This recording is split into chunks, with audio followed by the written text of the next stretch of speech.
Yo, yo, yo, yo, yo, what's going on? It's the NOC, the Nerds of Color, and we are back with another ShoPowSho. It's your boy, Kuya P, aka Patrick Michael Strange, the Adobro, the Babinka boy, the leader of the Holla Holla homies in the Center Gang.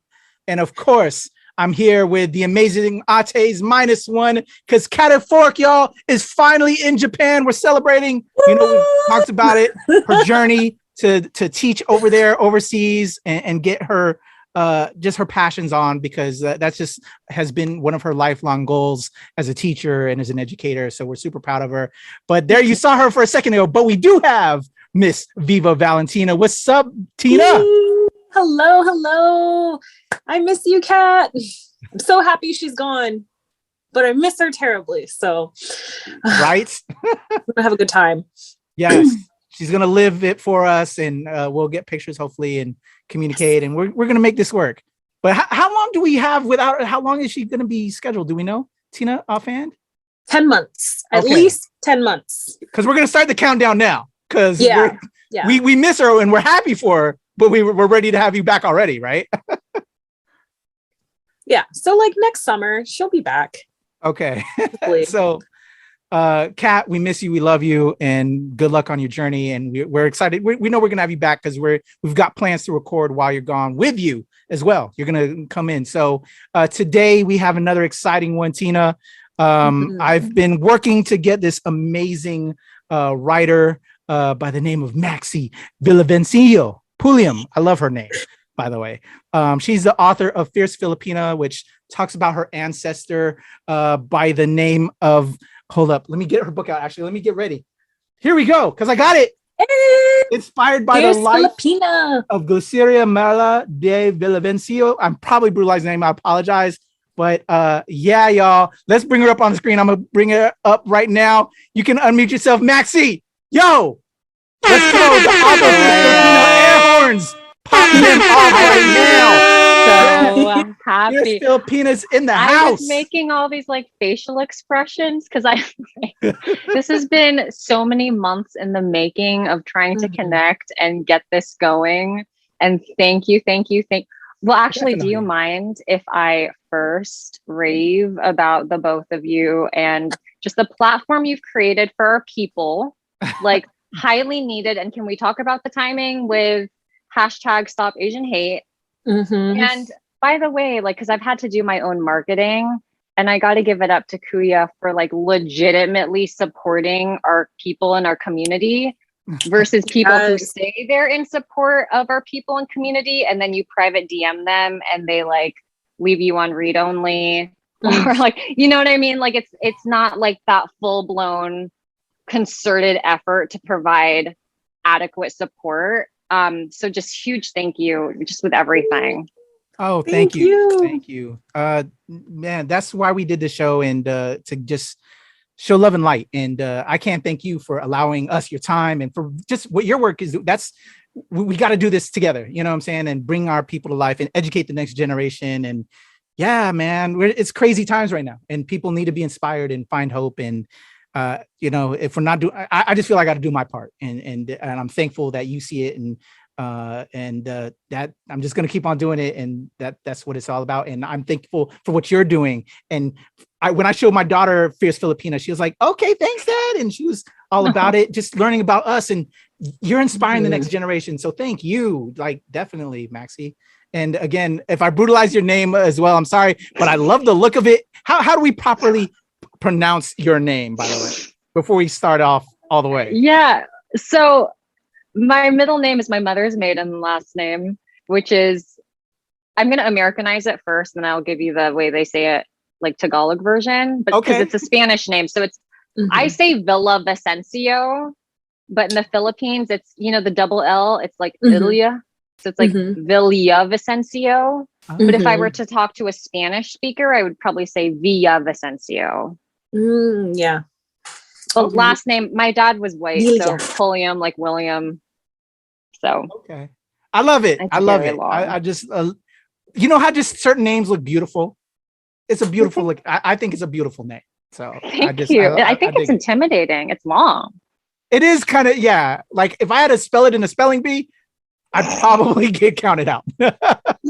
But I just love the look of it. And as an author, you know, you want to, it would attract me as just a scanner of books and just seeing that as well. So I don't know. That's a marketing side of me as well that we had to put on as creators. So no, I love it. But let me toss it over to Tina. Let's have some fun. Let's get into this nitty gritty that is Maxie. Let's go, Tina. Here we go. So we always start off because we want to know, where are you from? But like, where are you really from? And like, where's your family from? Okay. So I am from South San Francisco, California. Hey. So Northern California. I was born in Daly City, which is like basically Manila in California. Yes. Little Manila. Seton Medical Center. Oh, I'm like definitely Filipino. Yeah, I grew up in South San Francisco. I went to South City High. It's funny because growing up, it was a pretty modest area. You had some beautiful houses, but you also had, what is it called? The Bloods and the Crips. I've been out of the Bay Area for so long. Yeah. No, I swear to God, like in high school, I was appointed to be one of the like student counselors, and I'm listening to like these two people go, and then like my co-counselor, I guess, was like, "Is this a color thing?" I was like, "Color thing? No, it was like red versus blue, Bloods versus Crips." So like that's what I grew up in. But to me, like it didn't mean anything because everyone was still, you know, pretty respectful for the most part. I mean, that I experienced. Like you would always hear like, "Oh, there's gonna be a fight after school behind the blue wall." Like, you know, like that to me that was normal, but it didn't really affect me. I don't know. It was just kind of like the day to day, but so it was a very diverse neighborhood. Of course, now it's been extremely gentrified with the tech boom and such. And so I go back as often as possible. We don't have a house there anymore, but I'm very proud to be from the Bay Area because the neighborhood I live in now in LA, I don't feel like there's a lot of Filipinos. So literally, if I go to a restaurant and I see like that the host is Filipino or like, I don't know, just anybody, like another patron, my pickup line has been like, "Are you Filipino?" And they'll be like, "Yeah, are you?" And I'll be like, "Yeah." And we like exchange numbers. Like I'm really creepy. Awesome. Something about COVID made me even more sociable than normal, which is like actually really frightening. But I love my fellow Filipinos. I love it all. To answer your other question, oh, and I'm half white, which I think all of us are. So that's another nuance of it. Welcome to the Mixed Kid Club. Like all of us. I feel like a third of Filipinos are half white. So that's another thing that's kind of really normal. But my mother's side of the family is from Makati. However, her ancestral lineage is from Taal, Batangas, which is where our ancestral homes are still located. They've been converted to museums. Right now, I think they're still closed due to COVID because the lockdown is so much more serious in the Philippines. But it's really cool, like to have a small little town that's all about my great-great-grandmother, has her name. You know, everybody knew the name, but they just didn't totally know what she did. So it was nice to publish something that people could put their hands on and, you know, kind of peruse and see how she was connected to how the Filipino flag was made, you know, the former president at the time, whatever the case. So lots of things going on back then. And I'm grateful to have had, I mean, it was a backwards blessing, but I was grateful to have time from COVID to hunker down and work on a project that we were able to publish and get out to the masses as much as possible. I absolutely love that. And woo, I can't wait to dig into that and how that all came to be. But I definitely want to highlight your story a little bit before we get there, and how that led up to that, and kind of taking your life story into then making this book. So amazing, so fascinating. So part of that, what I lead off of, which I'm sure you've seen off of Tina's question, is, you know, tell us a little bit about your ancestors, but that we know that's going to be a big focus of your particular interview. So let's share maybe about some other family members before we dig into your story. At certain points, I was like, you know, tell us about your parents' love story. If you know about that, it's a good how one. they met. and or maybe some other ancestors, whoever you want to talk about, but just kind of giving some love and light to those that came before, and then we get more into your story. So without telling the obvious big one, because that's going to be the book we're going to talk about, but maybe your parents' love story and or some other ancestors to just show them some love. Oh my God, I'd love to give you that. I don't know that I shared this enough because it's such a good story. So my father was a Vietnam veteran, Green Beret, was in Vietnam multiple times, like has a Purple Heart, all like Silver Star, I want to say, or Bronze Star, but he had a bunch of awards. Is that what you call it? Yeah, like awards, ribbons. ribbons. Yeah, ribbons, like honors, ribbons. He was like a first sergeant. It's like he was fairly high up for somebody who enlisted, and he was very attractive. He looked kind of like I don't have the actor's name in my head right now, but my half brother thinks he looks like this one actor who's of course I forget his name right now, but I'll tell you later once I remember. But he was really, really handsome and had been married several times. So when he was in San Francisco, he was working at the time at the Presidio, which as we know now is George Lucas's, I guess, studio, and they've like changed it to like the bowling alley and like great restaurants. Like it's not a military base anymore, but he was there probably, I don't know, early 80s. And then he met my mom, who was a divorcee herself. She had just relocated to San Francisco from the Philippines for her job. She was the executive secretary for a really powerful developer that was developing a lot in Asia, but then also in California. And so they were set up on a blind date by his third ex-wife. Oh, what? Because my mom went to high school with her and they hit it off and probably got married, I don't know, after 3 months of their first date.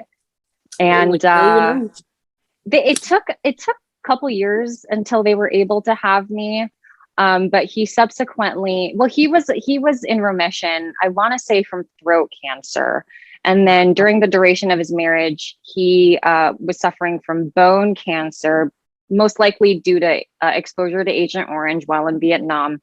So he did pass away right before my 5th birthday. So wow. I did not have a lot of time with him. But it was an interesting situation in my life where his absence technically shaped my future when it came to my career goals, because I think in search of him and his presence in my life, I ended up, working for the U.S. Department of Veterans Affairs, and I work as a social worker in policy and planning. But had that not happened, and he, would say he was still alive today, I don't know that I would become a social worker or work for the VA or any, the whole trajectory of your life could have changed. Yeah, it could have completely changed. So it's interesting how that worked out for me. Wow. Awesome. Well, thank you for sharing that story, that wild love story, and my condolences. But yeah, it's been, thank you. But amazing journey, and you turned out so well and amazing. So what would your parent, your mom, tell us about growing up, during this time frame, and relatives of about a young Maxie? What were you into? Oh my God.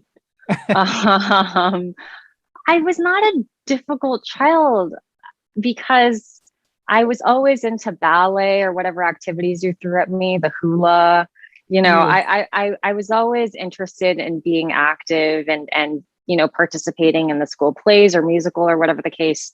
But during my mother's period of grieving, which by the way, she grieved as my great-great-grandmother Glyceria would have, but in the, I guess, late 80s, early 90s, that way versus like the martyr way that they did during the Philippine Revolution. Like my mom kind of like, made it so that, yeah, she was heartbroken and she didn't know how she was going to raise me by herself, but she like put on a strong face and still did it.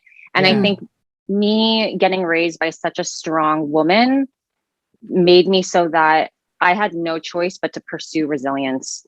There's no, oh, woe is me, like, sit in the corner and cry. I guess the way I was raised, which I'm sure the way my mom was raised and the generations before her was just like push through it, get through it, not to be reductive or dismissive of things that are hard and challenging in life, but like, we're always going to find a way. Let's plan this out. So I can't help but, really thank my mom for the sacrifices that she had and for doing everything she could. I mean, I think back on, obviously she was on a fixed income when we were growing up, but she still put in a lot of money for me to go to theater school or voice lessons because it was what I wanted to do at the time. And she wanted to be my number one supporter for those type of things. So I see now, especially as I'm talking it through with you all, how things may be nuanced when they come from generation to generation, but the running theme is just like full love and support and just get things going. Don't be lazy. Follow your dreams, make it happen type of thing. Well, we love to hear that because it's such a common theme that we see all the time is that Filipinos, like they won't support the arts. They want you to go to school for public service. They want you to go to school to be a doctor, a nurse, or an accountant, or a lawyer, and that the arts are more so like, oh, these are your hobbies. Like you can do this. Yes, perform when the family's over, but go to school and be a doctor. Well, we didn't get to high school yet. We don't know how she got pressed then. That's true. I'm getting ahead of myself. I would assume no, but it's a good question, grieving, right? So that she kind of like to help you with grieving as well. Allow the arts, I would assume, and 100. That's exactly how it happened. And my aunt, my Ninang Rita, my godmother Rita, she was actually I remember it. It's very crystal clear in my head. While my father was in the hospital, they brought me to a ballet class just to observe because I think my Aunt Rita was babysitting somebody or something. And I randomly went up to the bar and started like, copying everybody else. And they were like, oh, we should enroll Maxie in ballet school. So I think, yeah, you're right. It was an activity to get my head off of what was going on with my father and his illness. But I will tell you, because I don't think a lot of people recognize this enough, is that kids, regardless if you're 3 or 4 years old or almost 5 years old in my situation, they understand illnesses. They understand death. When my mom got the call that my dad had passed, I knew what that was about. And, it's funny because I even remember just a month before my 5th birthday, which is when he passed, I remember putting on a straight and strong face for my mom. And I only broke down once. And I'm almost 5 years old.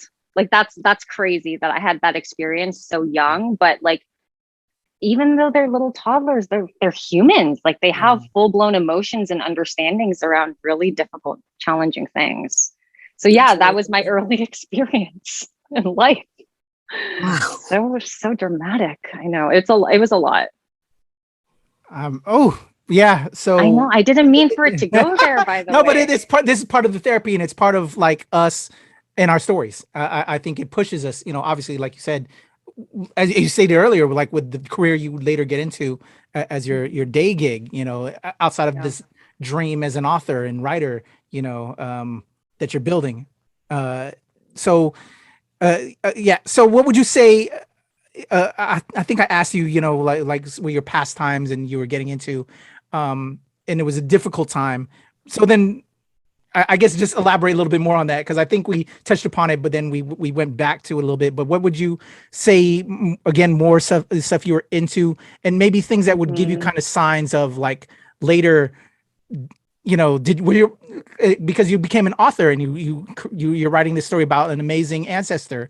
Did you and your mom share stories and family members? Like what was your life like growing up as a kid?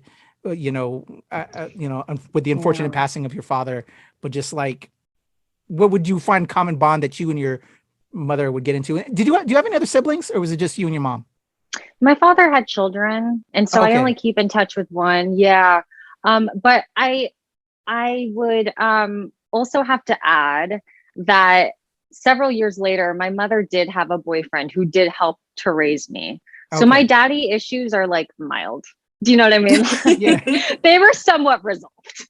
No, but he was a significant presence in my life. He lived with us for a good chunk of time. And even after they broke up, we would still spend Sundays together, go have Sunday brunch, watch a movie. I mean, to this day, I still keep in very close contact with him. He's in Daly, Filipino. He's in Daly City. Like Daly City's, I mean, come on, like the whole country, right? That's like Manila. Like it's Daly City. It is straight up. That's where all my family is. Thank you. Yes. So he's still a strong presence in my life, but I would be remiss if I failed to include him in my life story because he's a huge part of it. He never had kids, so like he considers me his daughter and all that. They never got married, but you know, still. Growing up was interesting. So that stepfather-esque version that I have, I call him Poppy. He's actually a former pastor. Yeah, it's easy because I know it's like a Spanish. Yeah. So it's easy for people to know when I say Poppy, they know like, oh, like your dad or whatever. But so he's actually a former pastor. So I grew up extremely Christian. So you can imagine, right? So you can imagine it's a little interesting growing up Christian and then going to South City High. So I feel like I did everything to let all my cussing out during the day, and then I'd come home and do what I could to zip it up. Or like in high school when people were exploring like sexual activity and I was listening about it. Oh my God. I told this girl, I was like, your grandma just died, right? Well, she's watching you as you're putting your mouth on so-and-so's thing under the bleachers after school. Like I really you were giving them the guilt. I was so, and it's funny because like now I just look at Jesus from a completely different perspective that like I could not share with other Christians because they would probably think I'm way too progressive, liberal, etc. Same. Yeah, I feel the same way. I look back I'm still shook that I even told that story because like that was me sophomore year. I will never forget that conversation. And obviously, can you imagine the girl's face of like, you know, like she's like, my grandma really is watching me put my mouth on whatever. Yeah. Like, oh my God, I'm so embarrassed. Like it was, that was me. Yeah. So super Christian. I love that. That's so amazing. So because he was a stepfather. Would you say your mom and your bond kind of, because my wife and daughter are like tied it to the hip. Did you have did you become like a mama's daughter? Like did your bond tighten because of everything how did that happen? Like after, you know, the unfortunate passing of your father, but did you tighten you two together, or did it maybe push you apart because that can happen? You know, I'm curious. No, I think I'm thinking probably because the death happened so early in my life. We've always been very bonded. We are still attached to the hip. Okay. So like I do my laundry at her house. I love it. I still see her definitely on the weekends and we talk, you know, every night. Like I just got off the phone. We're very, very close, but I also, this is so bad, but I also use her as my dumping ground. Like all my frustrations go to her because I know that her love for me is unwavering. So there's no risk. And that. Like, I just can't talk right now. I haven't even gotten dressed. Like I would never talk to anybody else like that, but her. That's because she gives me unconditional love. And that sounds really twisted that I mistreat her so bad. And I'm totally admitting it right now. But yeah, that's how close we are, is I feel so comfortable treating her poorly. Oh my gosh. But it's so real though. And thank you for being honest. Cause I think that's a lot of relationships and between, you know, a parent and child. You know, I wish my daughter would confide in me like she does with my wife. Cause my wife has to give me the story secondhand, you know. My daughter won't come to me with all of that. She'll go to my wife. And so I wish my daughter would unload to me, you know, but I guess it's just different because I'm the dad. And because she knows I'm super strict. Oh, go ahead. Oh, no, but they still need that. No, well, but my mom is still Filipino, right? So like, I remember maybe that's why she doesn't come to me too, because I'll go hard back. She does. She is very fierce in her comebacks to me. Don't get me wrong, but there are boundaries to our relationship. So Oh God. Okay. So when I started having white friends in LA, that's such a bad sense. Like oh Great God. start. I don't I'm even here. know. This is horrible. Okay. So but it's the truth. When I moved to LA, I started having a lot of white friends at the time, and they were very open to their mom's like explicit type conversations. I could never have that with my mom. So there's still a boundary. We're very close. I do have some vulgar jokes that I shoot out to her, here and there just for the effect. But there are places we do not go and we do not need to go. Yeah. That sounds very similar to the relationship that I had with my mother. It was very much like, she was always the ear to listen, the shoulder to cry on, the anytime I'm frustrated, don't call mom and be like, this fucking piece of shit, blah, blah, blah, blah. And then I'd be like immediately guilty. I'm like, oh my God, okay, look, I know I'm grown, but I cannot just be like cursing about other people, not to my mom, but like to my mom. And I think about that now and I'm like, oh my gosh, like that's a special relationship, and you definitely miss it when your mom's not around anymore. So don't feel guilty, but also be there for her too. I guess. Yeah, it's funny because like there was a couple months ago I had applied for a job that I didn't realize was in DC, and so when I got elevated to the second round, I was like, oh my God, I could move. Like, I can't drive to your apartment to do my laundry. and, I obviously didn't get the job, but like just that thought of like, wait, no, I have to think about this one. So I get it. Yeah. I mean, I don't get it, but I get it. No, I know. In the moment I'm just, Bleh! And then like afterwards I'm like, that was a lot. I feel like that's a Filipino mom thing too. I bet she loves it. As I know, my mom would do that because there's four of us, four of my siblings, and we'll all just like, unload on mom, and then she'll be like, oh, okay, well, now let me fill you in on everything else that your siblings are doing.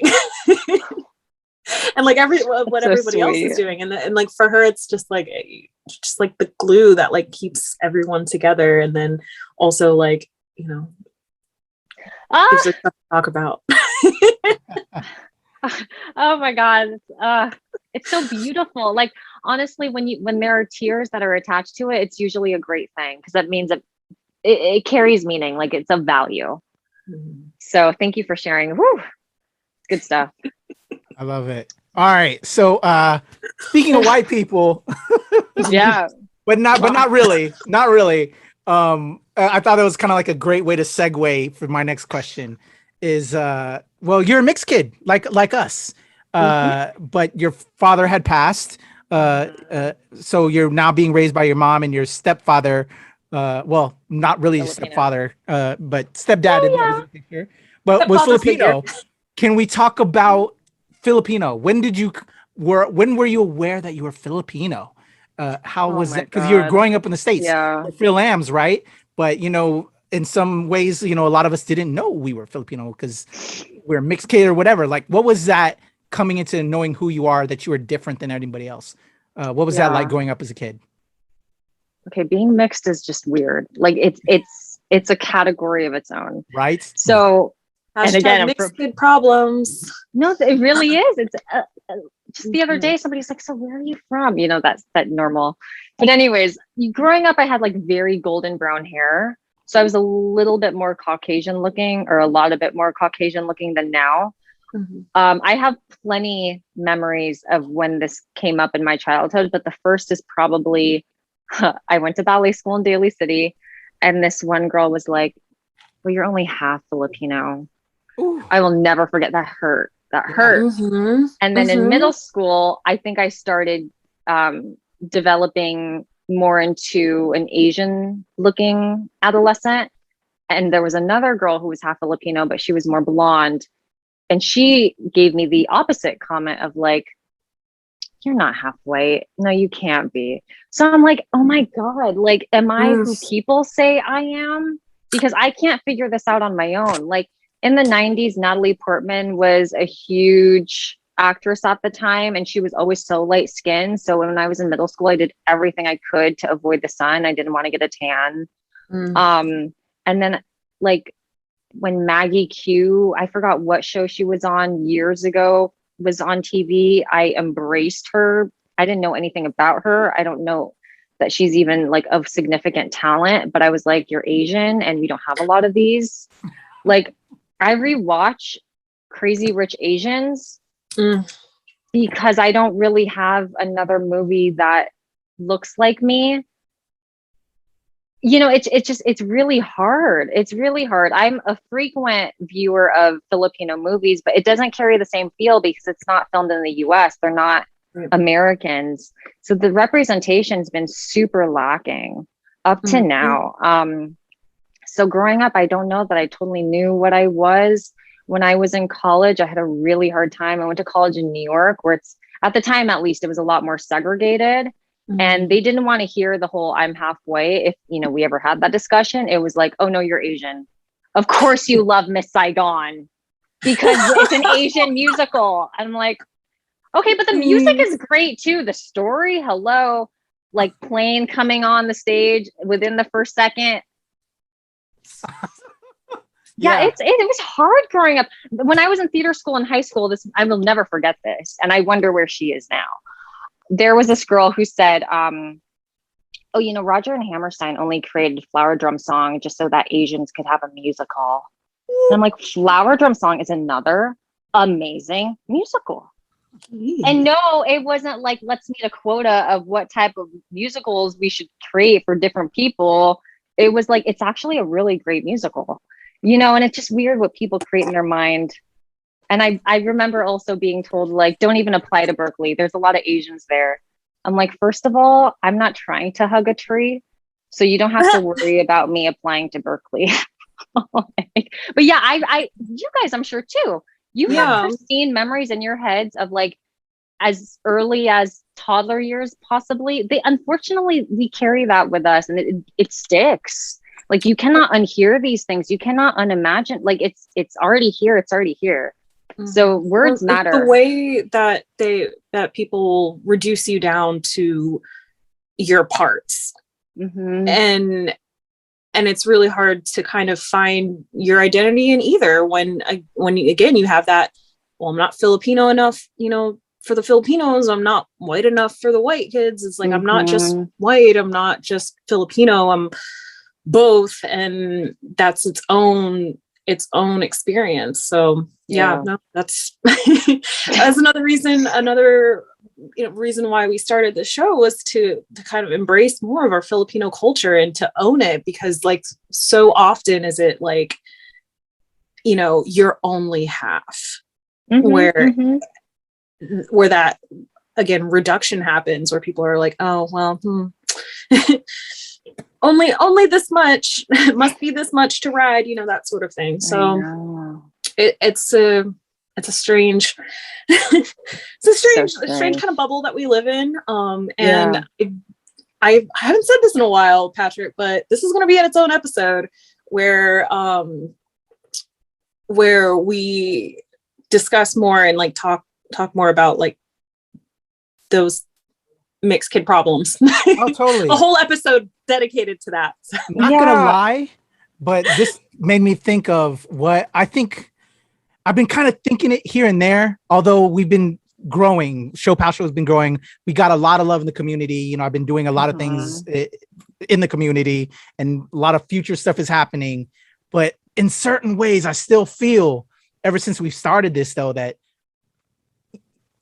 as we know, when you just find out that there's a percentage Filipino, we as a people go all out in support, right? And we've gotten a lot of support and we've got a lot of great guests, like the amazing Maxie who's with us.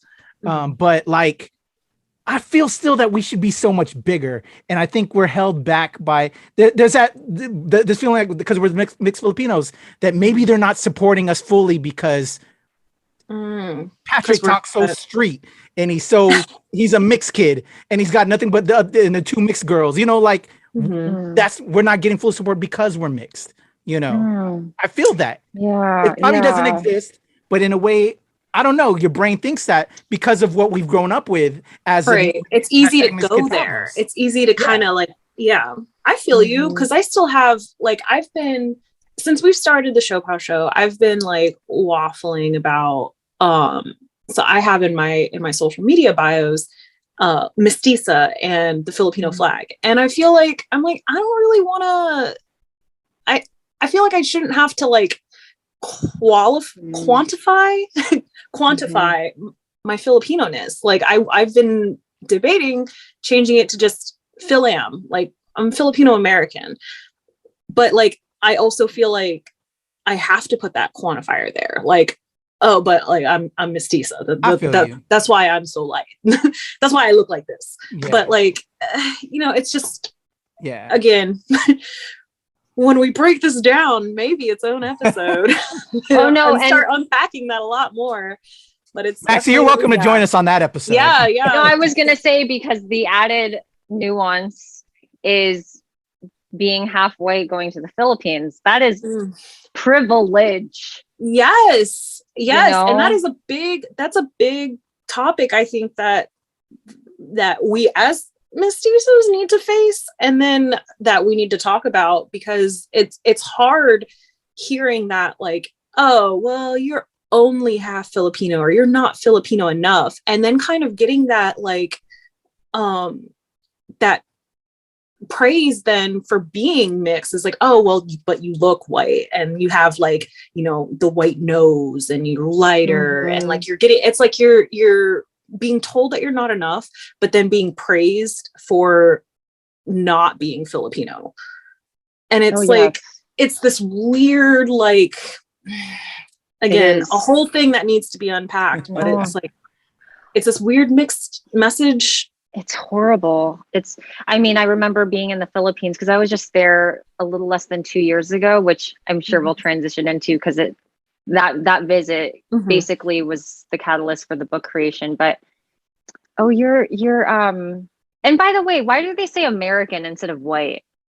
Do you notice that? Like, oh, you're American, no wonder why you're so pretty. Oh, okay, so like that didn't come from my mom's side. You notice that? Like that's a microaggression in itself. Like, it's strange. No, it's like, well, no, sorry. These comments are from the Philippines, where it's like, oh my God, it's like you won the lottery. You're half white. Like, it's such a big deal, because I'm light skinned. Little do people know I do everything I can to get tan, but but this to them is like, this is gold to them. And it's a very high value down there. It's sad. Yeah. Anyway, lots to unpack there. Another episode. Maxie, we definitely need you back on there. We'll have a mixed kid episode, but man, okay, so you grew up. We talked about growing up with your culture and discovering it and the issues you experienced. Were there parts of it that you kind of like hid because you felt some kind of way, like? We had the thing. We had Dante Bosco on, who was in the debut, and like I brought up like how his character, when he brought over his white friends, because the house smelled like patis, and he had the big wooden spork and spoon that he hid that stuff, or just like the barrel man. Were you embarrassed? Were there parts of our culture that where you had white friends that you wanted to assimilate to? Or I take that back, because you were just saying how when you had white friends when you went to LA. So I'm curious if you probably didn't have these problems in your house growing up. Or growing up, I didn't have. What was it like? I didn't have these problems till I moved to LA. So that's what I figured. Okay. So I had no idea that aircon is slang, like Filipino slang. I didn't know it was not aircon. It's the AC. And I didn't know that it's not like, I'm going to, hold on. See, now I even have to double check my English. I thought it was, I'm going to toothbrush. No, I'm going to brush my teeth. I didn't like, Yeah, because my mom was like, "Oh, are you gonna toothbrush? Are you gonna toothbrush?" No, I didn't like. My white friends called me out. They're like, "Did you say you're just gonna toothbrush?" Oh, and the last one is I'm gonna alarm my clock. Oh my No. god. I didn't know that was wrong until I was like Do you 23 also years say old. like open and close the lights? Yes. Yeah. Oh my god. Yes. Like I don't even know if it's like open or close the blinds, open and close. Like I don't know. Mhm. Shut. I don't know because growing up that was normal. Yeah, So like I remember that. it's yeah. So that's my. Okay. I never know if my English is correct. Did you learn Tagalog? Do you know Tagalog? Did you I speak? know Tagalog, yeah. Okay, My so you mom, my did mom teach you spoke that. it to me. So when I was little, I used to respond to her in Tagalog, and then as soon as I got into preschool, I was only Mhm. responding in English. So when I'm in the Philippines or even just in Daly City, I know what people are saying in Tagalog. I hear Okay. it, I understand it. You can't really hide anything from me. But me attempting to respond in Tagalog is another story. I Mm, can't come yeah. up with words immediately. It's hard for me to form a sentence in my head, but I can understand it, and that's about it. I think it's awesome though that that's the one like grudge I have with my mom, that because we grew up military family, raised all over the world, Hmm. and I'm like, man, I wish you would have taught me Tagalog. So there's certain words I could pick up, curse words obviously, but Yeah, the but best. for the most part I don't know. But that's amazing that you got to learn. So we're in school, going through school. Let's talk about Mhm. school life.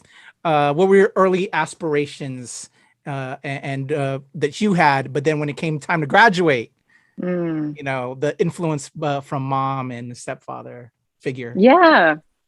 Well, it started with the ballet when I was 4 years old, and then that moved into I did hula for a little bit, but you know, probably getting into late middle school and all of high school, I was definitely involved with all the school plays and musicals. This is my mom sacrificing again because, like, single parent, not a lot of flowing income coming through, but she supported me with going to a pretty high end acting school in San Francisco downtown. Um, and I was probably taking the BART downtown maybe 4 times a week to go to theater school. Not to name drop, I used to be a big deal. And Oh, hey I girl, used to just like, take them I used flowers. to, Mhm. I like, there were people that came out of that theater school, like Beth Burrs from Two Broke Girls. She was a classmate of mine. And then Darren Chris, who was on Glee and the Yes. Versace murder. Yeah. Part So at the Filipino. time, you would not know. Yeah. He's I like the didn't most know until white much later, passing right? person. I didn't know until I saw his mom. Like because his last name is his dad, so it's Jewish. So yeah. Mhm. So yeah, it was a very amazing theater school downtown. My mom, I don't know how she paid for it, but she made it happen. But it's funny because I went to South City High, and then afterwards I would go to theater school with like, really fantastic, amazing, um, better resourced people. So Mhm. I'm my best friends tell me all the time, like, I can blend in anywhere. You can bring me to a high-end restaurant or you can bring me to a hole in the wall. I will always be happy. As long as the food is good and the people are great, I'm a happy camper. Like, you can never disappoint me. But yeah, that's how the arts thing started. And then I did go to New York for college, originally to pursue theater. Uh I mean, this was the early 2000s. Asians at the time, Asian women at the time, like, my only callbacks were for prostitute position, or not positions. Oh wait, that sounds vulgar. I'm thinking like job position. I meant like roles, Yeah. prostitute roles. Um, I had to catch myself. It just I didn't want to, like, show Asian women in a very specific. I just didn't want to overgeneralize something that's already been overgeneralized. Plus, Mhm. my interest moving into maybe my sophomore, junior, and definitely senior year turned out to be more sociology based, social work. So that's how I ended up getting into social work, just with volunteering and internships and getting to know different populations and the nonprofit world. And all that comes into that type of thing. But I did eventually move out of theater and acting and performance arts altogether, and I don't regret it. I have nightmares about forgetting my lines on stage because I couldn't remember them. So I don't regret it at all. Every actor's nightmare. But the creative aspect obviously didn't leave you, because you would later write this book that we'll get into in just momentarily. But did you write? When did you discover your knack for writing during this time? Do you remember back in the day? I don't know. Was it maybe like early 2000s, mid 2000s? Blog post was a big deal. Any sort of like online blog. Oh, yeah. I was all about it. And I would just write all these things that, looking back, I should probably have never exposed. But I always enjoyed writing. I had submitted an article to the LA Times that did get picked up, but that was only once. Aside from that, I had no publishing experience. And I'll be frank, I don't know that I ever will write again, because I've not been inspired. And I just, right now, I'm kind of like in the space where I don't know where my next step is. Mm-hmm. But I knew that I had to write this book. Or let me put it this way. I knew somebody had to write this book. And if it wasn't going to be anybody else, I might as well take on the endeavor. So I did. But it was a journey, which I'm sure we'll get into. Mm-hmm. All right. So you changed from the arts. What was that experience like? Okay, we talked about how you went to school for the arts, and but then it changed to social work. So what was your mom thinking about that whole aspect of it during this time? Because you made that change. Yeah. Well, let's call out the fact that I didn't switch from like performing arts to I want to be a doctor, performing arts, I want to be a lawyer. Yeah. I straight up went to social work, which, is admirable, but it may not provide me with like home ownership down the line in a big city that, is expensive. Mm-hmm. So I think it was one of those like, okay, we'll support you. Anything you need. Yeah. Make your dreams happen. But it was not like, oh, but it was still, yeah, okay. I think also my family, specifically my mom or just the people around me, I don't think they knew what social work was. Mm-hmm. And I don't think I knew what type of social work I was going to do. So it was kind of still a big question mark. But yeah, when you're young and you're like, I don't care about money, I'm going to do my own. That was me. And It still kind of is. Like, I'm still more about my livelihood than getting a jumbo paycheck. But yeah, that's the long answer to your very short question. No worries. So what I think also I think happened is you grew up very, well, maybe you can tell me. So you grew up very Christian, obviously at home, high school, but then you go off to college, and there's a lot of, from what I didn't go to college. Well, I went to college while I was in the military, because I went into the military. But what a lot of people is they become woke in college, the quote unquote woke. Is that kind of what happened for you? Which, you're in this very Christian household. Now you're in school, you're finding out the evils and the realities of the world, right? There's two sides to every story. Did that kind of twist happen there? And then what led to this kind of transition? I guess my wokeness probably started maybe more senior year of high school, where I just felt like Jesus, and what, in my understanding, what he was trying to do seemed to be the antithesis of what the church was trying to do, where it was, I don't mean to speak down, please don't misunderstand me. It's not that it's like this exclusive place, but it just seemed like there were a lot of preconditions in order to be accepted. Yes, whereas I didn't really understand. Yeah, like, because biblically, if you were really to examine the life and purpose of Jesus, it was to die on the cross. I was raised by a pastor, okay, but his purpose really was to die on the cross for all our sins. So if I cuss, do I really have to feel guilty and have these profuse confessions because he did forgive me? Not to say I'm not going to be remorseful and do what I can to improve myself, but why is it that we're tracking our poor behavior versus like focusing on his grace and generosity? Mm-hmm. like my interpretation, which is the way I was taught more recently about the Good Samaritan, is if there's a person in need, you don't have to ask, like, what got you here? Oh, like you totally deserve that. You're not deserving of help. If you actually really take a look at the Good Samaritan story, the parable of the Good Samaritan says that the Good Samaritan had no questions, made no judgments, elevated the man onto the donkey, which, I mean, the symbol of that is already pretty profound. Brought him to the inn, gave the money, and told the innkeeper, I'll come back if you need more money. You know, he wrapped his wounds. He treated him with whatever ointment. I don't even know. But point of the story is like, I'm not going to judge you. I'm just going to help you. And you don't even need to like worry about paying me back. You know, like for me, that's the essence of Jesus or Christianity. And unfortunately, what's coming out in the news, or maybe even counterparts that you know, have more frequent communications with, talk in a different manner. But I don't personally believe that our prayers are not getting answered because we cussed. Like, I don't think that there is any correlation, because that's, again, the whole purpose of redemption and Jesus dying on the cross. But like I said, I have a very liberal stance on my relationship and my viewpoint of Jesus. No, I love that. Thank you for sharing. Because it can be difficult, and sometimes, you know, not everyone wants to share that. But no, I appreciate you sharing that.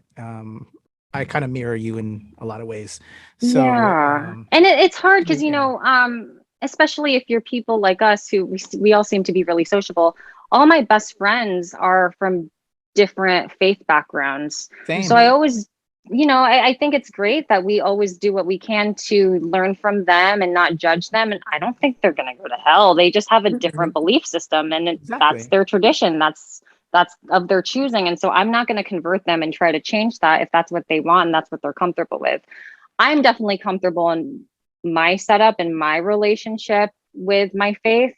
And I hope too that people don't judge me for the way I have chosen to pursue it. It is a little progressive, and it is radical the way I choose to live my faith life and my faith journey. But I've not been convinced that I should do it, you know, any other way.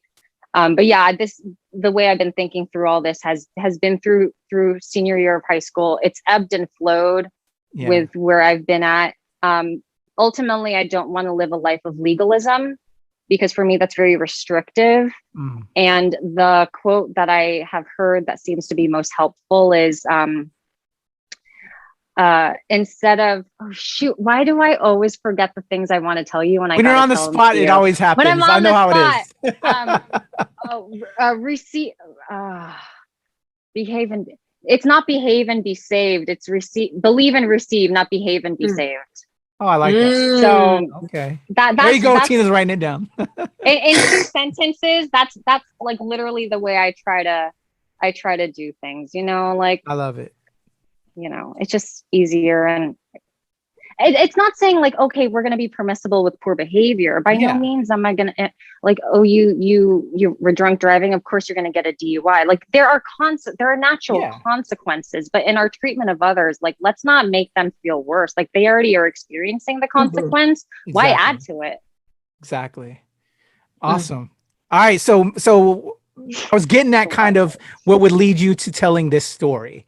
Let's get into that story. So, you know, how did this coming about? Like you got, you know, woke, I guess, you know, like we said, transitioning and going back and forth with your mom. How did you start to know and become aware of this story and conversations with your mom? Yeah. And or other ancestors or family members? How did this, where was the generation of this? I think growing up, I had always heard about Ta'al, and I don't know if they use the word museum, but I think I had a slight awareness that it was a public place that visitors would come to, but I don't know that I understood the full scope or even inquired about it. Our last name, Villavicencio, right now in the Philippines, it's usually tied to petroleum or to the restaurant business, because we have relatives who built a name for themselves in those particular sectors. But I did not know that we had a history that was so intertwined with really just the entire Philippine Revolution until January 12th, 2019. No, January 12th, 2020. Sorry. There was an eruption of the Taal volcano, which really ravaged the whole municipality of Taal. And my mom knew that I'm very much into doing what we can for the community. So the way I took that was like, okay, fine. Like, I'll use my social media and I'll raise money so that we could get those funds over to the Philippines so that all the people who were affected by the volcano eruption could get diapers, formula, canned goods, just anything that they needed, because it was a significant disaster that received very little press, at least in the States. So I was able to use my social media to let folks know, like, this happened. It's not good. It looks terrible. Please feel free to donate to my Venmo, like anything you're willing and able to send over. We'd appreciate it. And then I'll send it to my uncle who manages one of our museums in Taal, and he'll, mobilize his team to help with distributing the goods. And oh my God, we just got so much money. Like in like 3 or 4 days, I was able to raise, I think $5,000, thanks to everyone's generosity. They just Venmoed me money. And we were able to get that over. And so we our family had some significant involvement when it came to disaster relief. But coincidentally, my mom, in the Philippines, if you grow up there, they have these like high school reunions, even if it's like been 50 years since your last reunion. So coincidentally, my mom's 50th high school reunion was going to be like 3 weeks after the Taal volcano eruption. So my mom was like, oh, I'll visit it and I can help and see how it goes. Well, I had gotten so involved in my solicitation of donations, and I was like, gosh, if only I could be there too to document, us giving the diapers, etc., all the canned goods. Like, if only I could make this like a full circle experience and show our donors, like, this is the impact of what you thought was a measly $20. So my mom was like, well, then do you just want to like fly in maybe 2 weeks after me? Like, even if you can't be there for the month-long trip that I'm there, like, do you want to, like, we'll just share a room, So I'm like, well, yeah. So I did fly in, and I was only there, I don't know, like 8 days. It's small. It's a short amount of time for a long ass trip to the Philippines. Because if you're going to take a 16-hour trip, you better make that a month-long stay. Right. Yeah. But I didn't have that ability, just because I still had my day job, but I did fly in. It was amazing. Was this your first tons visit? Of pics. Probably my third. Oh, really? Oh, okay. Yeah. But it was my first in like 17 years or something like that. It had been a long time. And so while I was there, I saw these little kids and these families, and that gets my heart going. Like, if I could choose to do one last thing before I die, it's to be in the Philippines, specifically in Taal, being with the little kids and hearing their little Tagalog language. Just, they don't know that they're living in scarcity. It's fascinating being around kids who are just full of joy and love, and they do not realize that they are living in. And if they do, then they're hiding it, because I didn't experience them being like, oh, I want this, I want that. Like, they're just always grateful, always joyful, just amazing to be around. But the thing that I did notice is that my great-great-grandmother obviously has a presence there. She has a statue there. The street is named after her, all this stuff. Nothing, no literature on her except one book that was in Spanish, and it's out of print.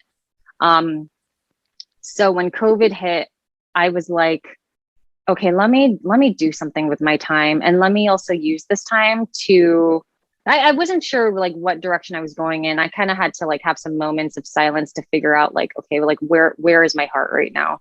And it was really like, okay, like, let me have some time to build this story so that the kids and the families in the Philippines know what street they're walking on and who it's named after and what she did and all that. Because like in LA, we have MLK Drive, all the presidents, Jefferson, Washington.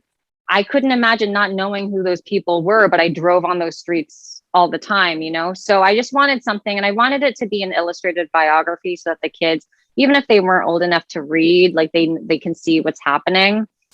So I had sent some initial drafts, which were terrible, to American literary agents who shot down the idea immediately. They didn't care that it was like a cute story about my ancestor. Like, I just didn't have it packaged well enough that they would want to work with me on it. I did send the same poor quality drafts to 2 publishing houses also in the Philippines, also denied me, just they didn't think it was like hefty enough to really use and work on. And so it got to a point where the feedback I got was so mixed. I got feedback of, you're really going to have to dumb this down, or no, this needs to be much, more high level. And like, I don't know, this is kind of boring, or this is a little bit this is a little bit that. And I literally had this moment where I was like, unless I'm doing this for myself, it's not going to be anything good. Because if I don't love it and it doesn't resonate with me, then I'm going to be putting something out there that I can't even really support. Right. Like I won't have any energy behind it because it's not something I totally believe in. So truly, I had to have like this moment of stillness where I was going to be like, what is this going to be? And it took some time, but I was able to come up with the book and the mantra I created while I was doing my makeup, because even Olivia Rodrigo says, a lot of inspiration comes when you're doing mundane things, while you're driving in the shower. So mine, I guess, for that mantra was while I was doing my makeup, because I do the same makeup routine every morning, but I needed something where it's like, I wasn't forcing the inspiration. I was letting it come to me. And then the mantra came to me. That's, I guess, the birth story of Fierce Filipina. Wow. No, I love it. I'm curious on the research tip. Oh, okay. Finding all of this information, because it's so hard, man. Like, I'm old school, and that's also why we do ShoPowSho, is to find and hear about stories, because it's hard to find this material. There's not a lot of content out there. And then when I talk to my mom about stuff, and even other Filipinos around, everything became so colonized. The history that my mom was taught in the Philippines was American history. Like, it's so sad that we just all of that, which, so just finding content material is so difficult even now. So I applaud you, and that's why I love you and support you so much with Fierce Filipina, is to get these stories out there. But just for you to put the story together, you saw the statue, you saw the street, but just kind of gathering these nuggets of information to create this story and to adapt it into this book. Did you have to take some liberties a little bit? For sure. Yeah. 1,000. So there is content about her that has been published, but it is limited. And I do have a copy of the English version of that book that is no longer in print. So majority of the research was using that book. My uncle and some other historians had been interviewed, so I viewed YouTube videos to put the pieces together. But I had to also do my own separate research to see how did she fit in the story with Emilio Aguinaldo, with Jose Rizal, what was going on during that time. Definitely a lot of liberties, because there were a lot of gaps in the stories. But they were stemmed out of what is most likely the reality given the time. So even something as simple as like her skin color, like, oh no, she, like, in this book that I used for a majority of the research, they talk so often about how beautiful she is. And I'm not disagreeing with the comment. I just think that a majority of that opinion is based on her light skin color, stuff like that. It was like there were different puzzle pieces, and I had to first find the puzzle pieces and then know where to put it together. But it was time consuming, and I did have my family cross check it, because they still have a lot of the original letters that were sent to different generals, and I think they have one framed of between her and Jose Rizal, in the museum. That's cool. So it's really cool that she's so heavily involved in the Philippine Revolution, but very little published about her. I love it, because as we know, also, we're a male dominated society, and they're not always putting amazing female stories out there like that. So I'm just happy to get what we get, and you're giving life to this amazing ancestor. It's needed. It's beautiful. I want more of it. So I'm sure as you're doing it, I know I would have been like, oh my gosh, that is so cool. Like, it's just, how proud are you just to find out how amazing she was, and just kind of giving her now life again, and then maybe now leading into, so you've putting out this story, but the amazing illustrations, like I'm seeing the poster behind you, and I have the book right here in front of me, and so somewhat passes, you kind of look similar to her, and did the artist maybe kind of take a nod to you as well, like, because you're her ancestor. So I don't know, I think it's just so beautiful and just amazing. But can you talk on again, some of the stories you saw as she came to life now for you in your head as you're putting this story, and then finding the artist in Jill Artesh, or if I'm pronouncing that last name correctly. I did not realize I had been pronouncing her last name incorrectly until she said her last name, and it was like 2 months too late. I think it's Arteche, but I used to say Arteke, which is wrong. But she's so kind; she didn't correct me. Filipino? Yes, like it's our culture. It's our culture. I DM'd her. I mean, it's the way things stand nowadays, right? No, but to your first question about like, am I proud of Glyceria? Hell yeah. I think for me, when I was like, oh my fucking God, my ancestor is basically like a hero, and she's female. Like, how do I not know about this? What can I do to find out about this? And what can I do to amplify this? Like, I mean, you guys know I'm a social worker. We've, already covered how that transition went, but I'm just so in love with justice, and I'm wanting to learn more about equity, and not the sexy, like, oh, we're going to have a session on diversity, equity, and inclusion. No, I want to talk about, like, why is it that certain subpopulations or populations or intersectionality situations do not get certain opportunities, or why are their voices always repressed, and what can we do to action plan this so we can like change it and revert the situation, not revert, but like change, improve. But I get so amped up and really concerned for certain people, because from the outside, it's like, well, there's no hope for them, but like, if you really think about like what could be done, there's a lot that could be done, but it takes more than one person. It takes a group. And I said this on a previous event, I'm not a huge protester because I'm not really into big crowds. So my protest is in the pen. So I knew that for me to go out and share my family history of what justice looks like, it was going to have to be in the form of a story or a book that we, sell on Amazon and that sort of thing. So yeah, I'm definitely proud of her. I had some rough moments a couple of weeks ago, work-wise, where I was feeling really inadequate and I didn't know like how I was going to meet certain goals and such. And I had to reread my own book to get that inspiration back of like, you can do this, it's in your blood.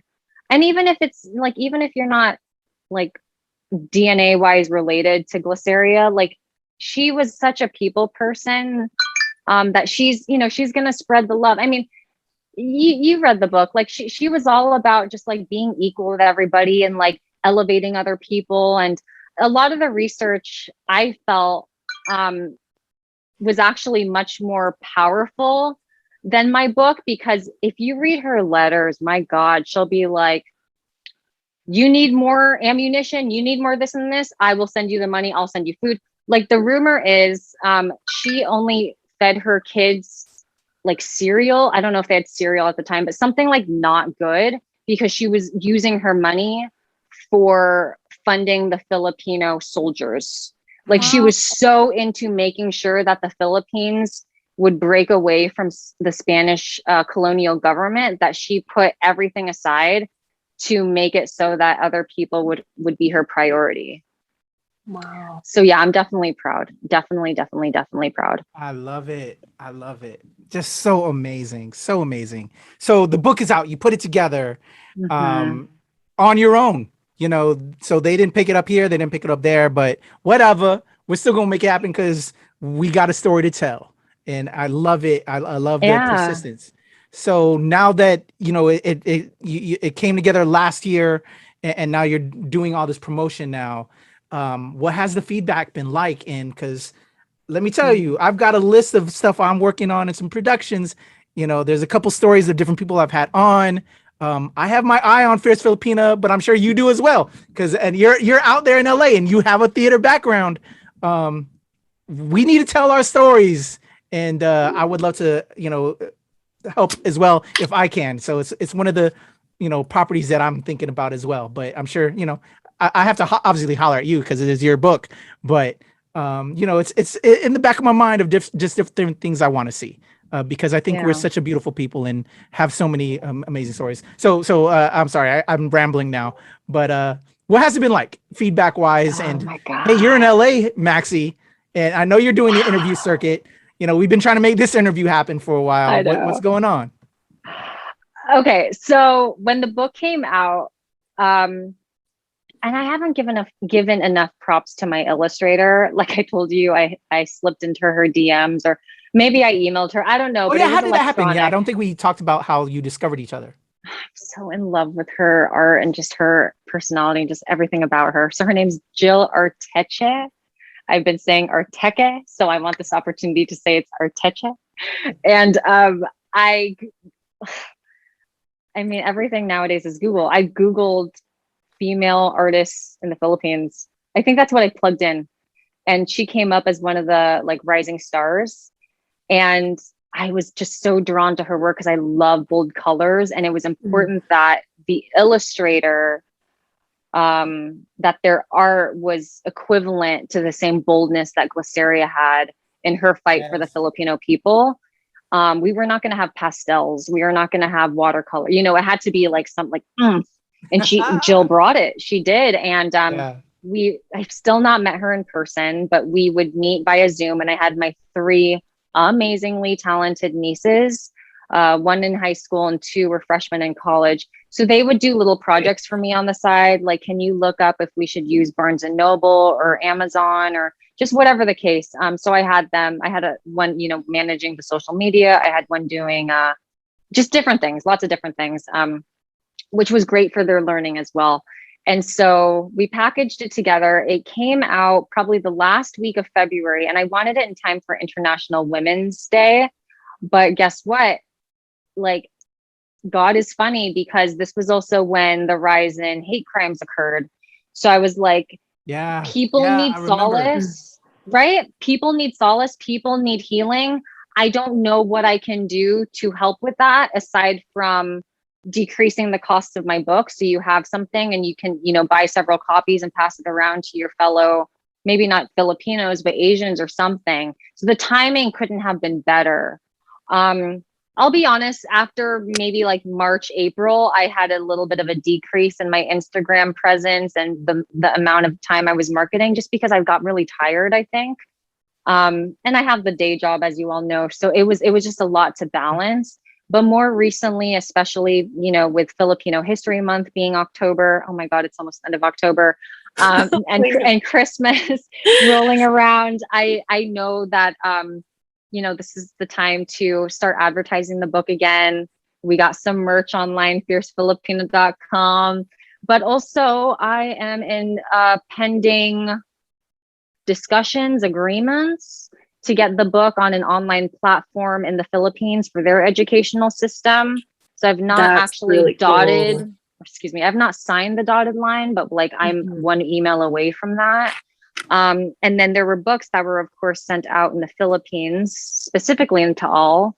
So finally the students are like, oh, so that's who Glaceria is. And next month is the Manila International Book Fair. So I'm doing a session there as well.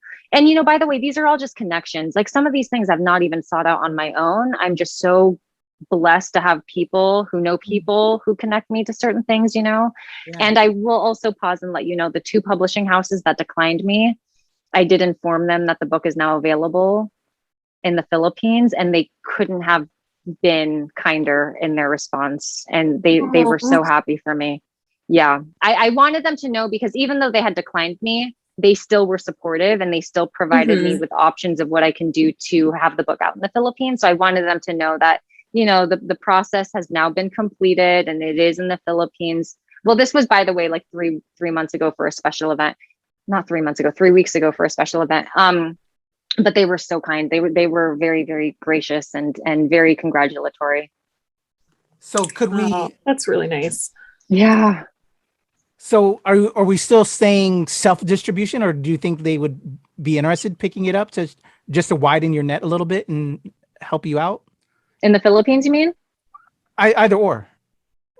Oh, well, here I'm keeping it really with Amazon.com because everything's about e-commerce. But I mean, I shouldn't say Amazon because I put the Amazon link on the fiercefilipina.com website where you can also buy the merch just to have one hub to go to for that. But okay, so in the Philippines, it's hard because in terms of it being cost effective, there are certain bookstores over there. They're called like National Bookstore, Fully Booked. Like, I guess it's our version of Barnes and Noble, but it's hard because I would have already had to have printed the hard copies to give to them to sell. And just in the negotiations, it's hard not being a local and getting those things done because I think they want to see what the sales look like before they commit to buying a bulk. And it's challenging not having what I have in Amazon where you click order and then they basically print you a copy.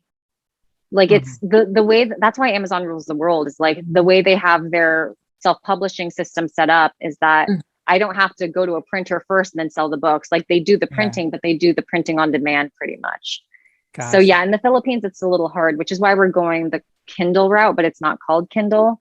I was going to say digital. Yeah. Are you doing digital?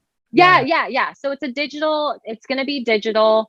And what makes me really happy is you can't take a screenshot so that you can like text it to other people so they don't buy it because that freaks me out for my intellectual property. So they have a system that they're setting up where you cannot take a screenshot and it will not, it'll be a black screen, I think. Yeah. Cool. But like I said, I'm one email away from solidifying that plan and that contract. Otherwise, I also have a Tagalog version that I've not yet ordered the copyright for, so that remains pending. Other than that, so that's where things stand. Is we got some moving parts, but there's some nuances and flavors to it that I'm still learning. So what about this whole process, doing this now? Obviously, like you said, learning this different way and that way. For you, you have your day gig, but now, you told the story, you had this story to tell. You've put this product together. Just the wildness of it all. And now it's out there. It's in the people. You have people like yours truly who love it, who want to see other iterations in different formats. Because I'm a film guy, I don't know if that's, again, like going back to that, I've mentioned it earlier, there's different properties I'm thinking about. One of yours is included. I haven't really talked to you about that yet, but I don't know. So how has it been? Like, what is that in your head now? Like, I did it and now it's out there, but I have this day gig. I still got to do this, put food on the table, like just this wild experience. And just the further exploration of Fierce Filipina growing up even more and hopefully hitting our big screens in like 5 years. From your mouth to God's ears. I will say I'm grateful that this is more of a side project that I have, because if I were depending on Fierce Filipina to feed me, I think I would be really disappointed if I was getting, like, if I took the negative feedback or the declinations to heart, because I'm like, oh God, that's tied to my finances. But because this is more of like a side project, it feels safer to me that I can be more I guess flexible and do my own thing with it. It was great to be my own boss because I'd never written like this or self-published. I will say that this experience has given me more confidence to know that I'm able to finish something, put it out there, talk to people about it. Like sometimes you just need that little lift in confidence of like, oh my gosh, I really did do that. But I think the first time I was brought to tears was, a lot of people at the beginning would have their kids take a picture with the book and then I would post it on the Insta stories on our Instagram account. But there were a group of ladies who got together in the Inland Empire of California. And I think they're their own Filipino mental health group. And they sat at a park, each holding a copy. And I was like, oh my God, I don't know who you are. Like, people have the book and I don't know them personally. Like, I guess I never thought so far ahead of like, people I don't know will buy the book. I just thought it was like me, my mom, anybody who has the last name Villavicencio, and then like my 4 best friends, and that's it. I don't know that I totally knew or realized that people would buy the book. And how many people it would reach. Yeah. Instagram is, so I used Instagram to help with I bought Instagram ads, I should say, to help with the marketing. And I'm not going to lie, I did learn something because I'm a social worker. I didn't realize. So I've reached out to like bookstagrammers, if that's what you call it. And I was like, let me give you a free book, thinking that they would post it on their, my neighbors are like, probably, why is her voice so loud? I thought these Instagrammers were going to like immediately just like know that I'm sending them a free something, post about it. No, do never assume that when you send stuff, people will post about it. So I had a lot, I felt a lot of disappointment from that because I had this expectation and I didn't know that they weren't going to this day. And there was this one lady who, so I was like, okay, Maxie, just be fierce. So there was this one lady who I had sent a copy to, and I thought her whole purpose of creating her Instagram account was to gather together more Asian stories because there aren't enough. Right. So I was like, hi, confirming that you received a copy. She's like, yeah, thank you so much. I said, no, thank you. I said something like, I really look forward to seeing you posting it on your Instagram. And she goes, I have like 100 other books to post about, so I can't promise anything. Oh, and like I had to pretend that my tongue was a piece of chicken nuggets that I was biting into, because I was like, I'm not going to put anything in writing that she's going to take a screenshot of and like, don't buy Fierce Filipina. The author's a bitch. I didn't want to do that. So I was like, I'm just going to let this go. But that really like angers me because she reached out to me for a free copy too. So I'm like, cool. I added a book to your kids' bookshelf. It was rude. So rude. Yo, but you know, lesson learned. That's why I wanted to buy it. That's why I bought it. You know, I because you know, on this side of the fence with like shows, because we get a lot of content to talk about it. So yeah, so I can see her point there. But if she asked for that and the author reached out to you, just do it. So I'm kind of annoyed by it. Yeah, she was being a bitch.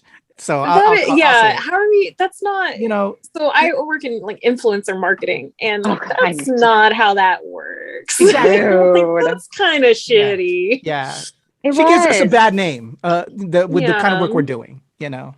It was one lady did say she could not buy the book. Oh, because she wasn't in the US or a country where I could send it easily. And so I reached out and I let her know, hey, how do you feel about, you know, exploring the possibility of buying the book in the country you live in? I'm pregnant right now. Man, I'm like, this is not milk. It's not going to expire. Like, you can't buy the book because you're pregnant right now. Okay. I was like, chicken nugget, bite into it. Do not say anything else. That was my response. I was like, I'm not going to put anything in writing that's going to like hurt me in the end. Yeah. So this is the real aspect of it. And thank you for sharing that part of it.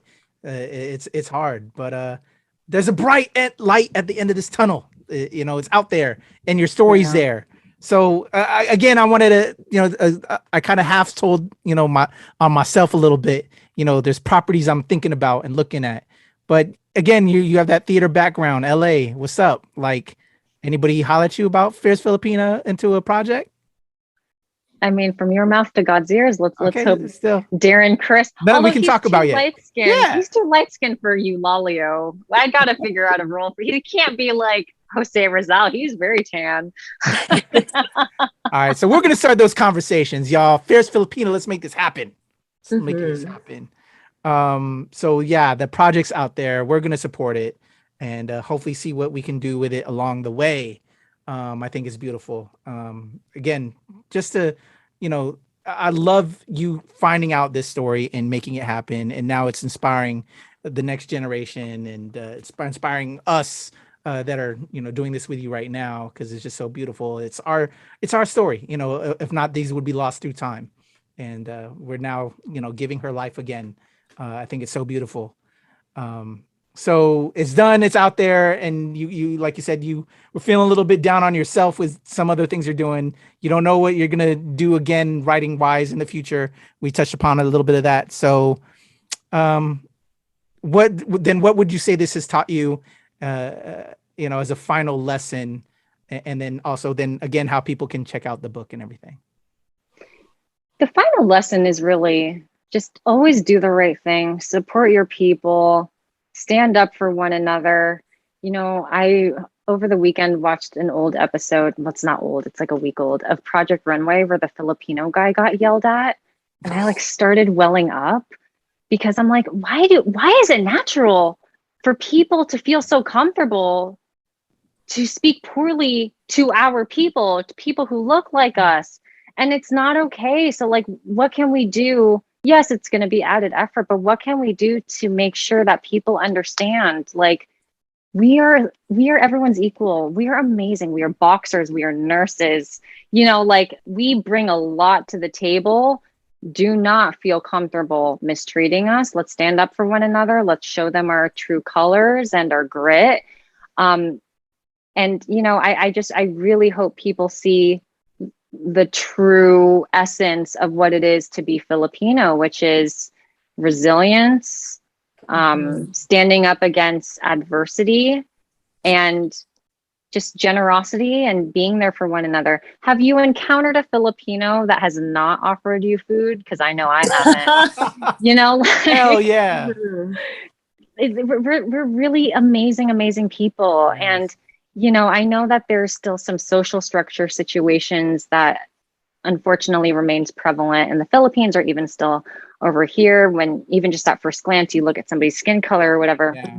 But no, don't ever underestimate somebody based on their last name. Maybe it's not of a Spanish last name, or it's, you never know. These are good people. Stand up for one another. Let's walk alongside each other. What was the second question? Oh, where to find it? Fiercefilipino.com. Easy answer. There we go. Buy your merch, buy it early, because I understand the post office is going to be a little slow. But fiercefilipino.com, we got the book and we got the merch. There we go. I love it. Beautiful. I love it.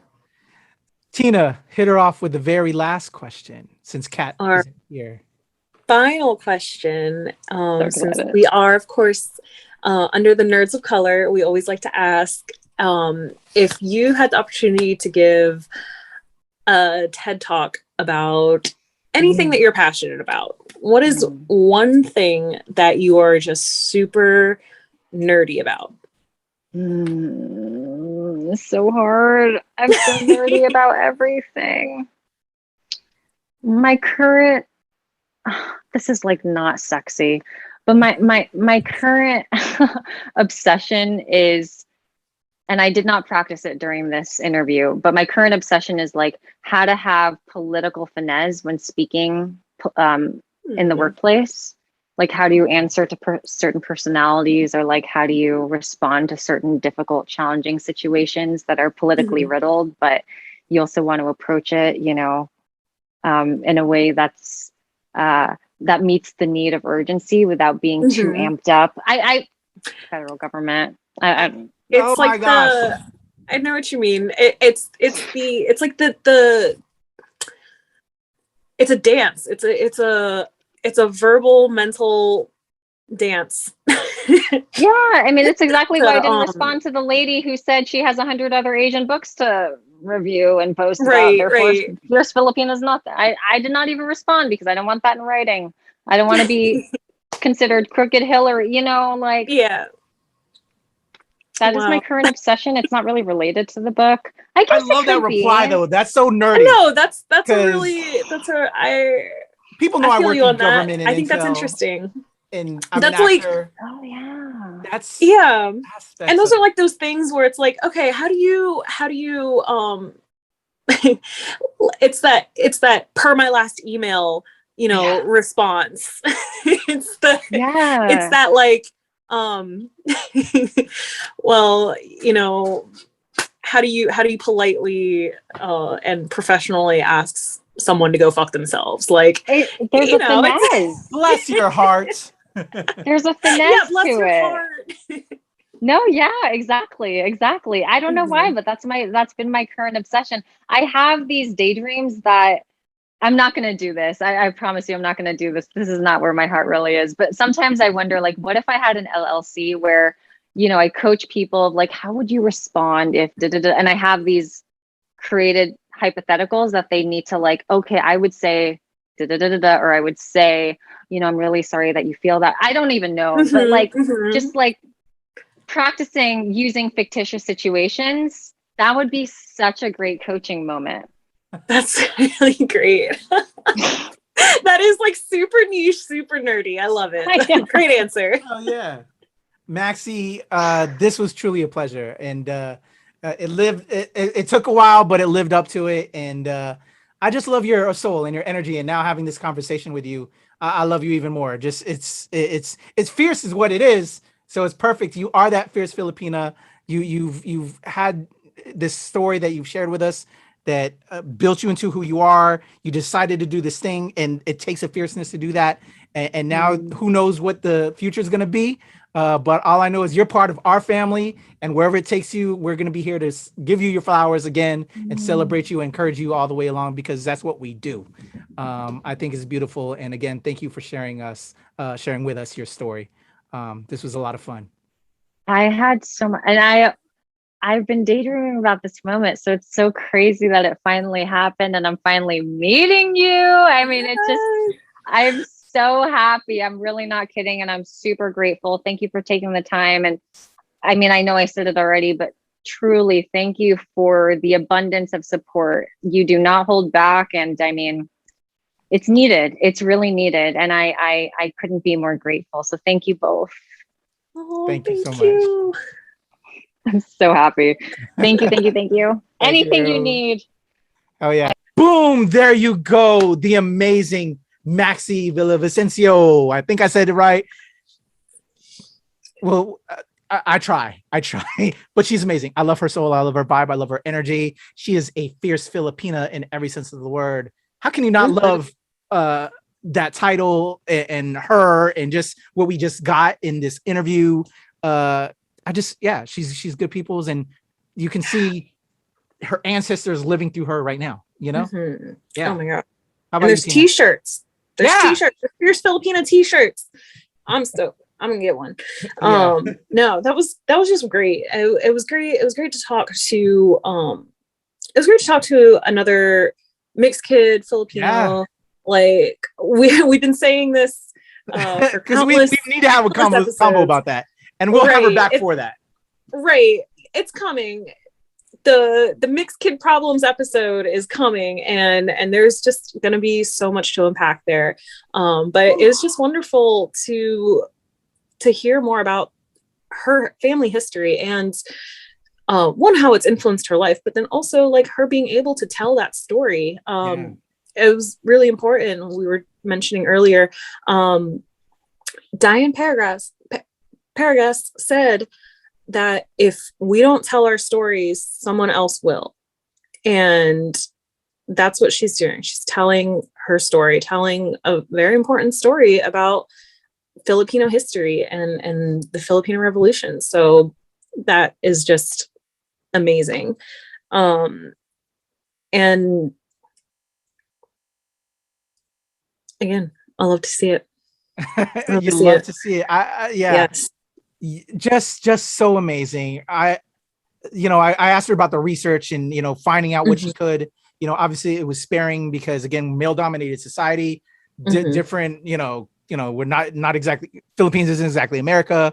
And just trying to find these records and just how difficult it can be. Like in doing my research with Lapu Lapu, like I said during the interview, trying to make that story happen it's kind of hard. Because very little information is out there, and for her to, I just think I'm so fascinated and amazed, and I'm sure she feels so honored. Like this amazing ancestor of mine, there's a freaking statue in this city of my ancestor named after her. Like that's huge, and there's no literature about that. Like yes, get that story out there. The fierce Filipinas, like I love it. We out here, man. It's amazing. I love my warrior women that Carolyn Face had. Shout out to Carolyn. All the amazing fierce Filipinas that's been on ShoPowSho. I love you all. And now we've added the amazing Maxie Villavicencio to that list. And yo, I love it. And shout out to Kat before we leave out. Our other fierce Filipina who's doing her fierceness right now. She's on her journey in Japan to do her teaching career and follow it out there. So proud of her. It's been something that's been long awaited for her. We're so proud of you, girl. Handle business. And to Tina, one of the fiercest other Filipinas I know, killing it with Stuffy Spa, just inspiring and just doing your thing. So proud of you. How can they reach out to the fierce Filipina that is Viva Valentina? Oh, you can follow me on Instagram and TikTok at viva.valentina. I'm also on Twitter and chess.com at Viva Valentina XO. And you can follow Kataphorric, Kat at Kataphorric. She's posting all about her Japan adventures. That's really awesome. I've been living vicariously through her travels. Kataphorric on Instagram and TikTok. There you go. The amazing Ates, the Sisig Supremes, the Dinaguan Destroyers. But now I'm going to get a whole new set of titles. I think, well, especially Kat, because she's going to be enjoying some proper Japanese cuisine. So she'll have to fill me in on what those new nicknames will be. Because you know I'm all about the food. And yeah, anyway. Your boy Kuya P. You can follow me at the Legend Kuya P on Instagram, Twitter, and TikTok. Over at the Nerds of Color on everything, is of course, as well as ShoPowSho on everything, and at the NRW and at Release Wednesday, where nerds rule the world. For the amazing Ates, Kataphorric, and Viva Valentina, it's your boy Kuya P. Mahakita, salamat. We're out of here. Mahakita din. Go check out Maxie Villavicencio and Fierce Filipino right now on Amazon. Scoop that book up. Love you, Maxie. We're out of here.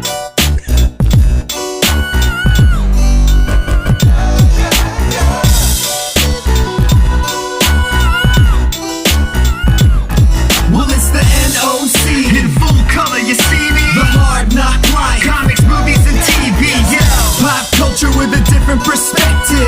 Watch it on your screen, hit play, so check this. This is the hard knock life, but not the chica kind. More like the people in the world seeking perspectives with a different line. The kids who share the interest together with a similar kind.